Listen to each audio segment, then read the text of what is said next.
ان کی تعداد ہوتی ہے میجورٹی، 70-80%۔ اگر وہ میجورٹی یہ سمجھے کہ یہ پورے معاشرے کو یہ گناہ، یہ عمل، یہ طرز عمل، یہ طریقہ کار، یہ رسم و رواج تباہ کر رہے ہیں، اور اپنے فرض کو پہچانے، تو وہ 5، 10، 15، 20% لوگوں کو کنٹرول کرنا از ناٹ ڈیفیکلٹ۔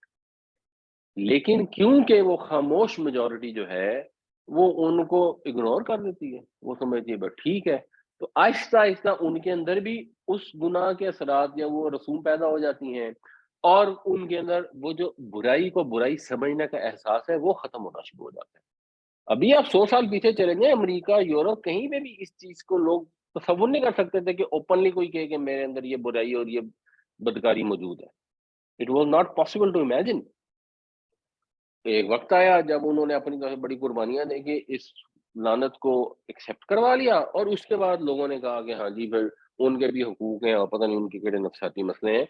تو اللہ تعالیٰ ہم سب کو اس چیز کی توفیق عطا فرمائے کہ ہم لوگوں کی گناہوں کو، معاشرے کے اجتماعی گناہوں کو، ایک انڈیویجول گناہ تو چلیں ایک چیز ہے، اس پہ بھی ظاہر ہے نصیحت کرنا ہمارا فرض ہے، لیکن یہ جب اجتماعی طور پر اس طرح کھلم کھلا اللہ تعالیٰ کے احکامات کی نافرمانی ہو رہی ہو، مہندیوں پہ ڈانس ہو رہے ہوں، نہ ان میں شرکت کریں اور نہ بالکل خاموش رہیں۔ اللہ تعالیٰ توفیق عطا فرمائے کہ ہم اتنی بات ضرور کر سکیں جو کل کو جب ہم اللہ کے حضور پیش ہو تو وہاں کم از کم عذر پیش کرنے کے قابل تو ہوں، ورنہ آگے ہم انشاءاللہ پڑھیں گے اگلی کلاس میں، اپیرنٹلی جو انجام پھٹکارے ہوئے بندر وہ گناہ کرنے والے بنائیں گے، وہی پھٹکارے ہوئے بندر خاموش میجارٹی کو بھی بنا دیا گیا۔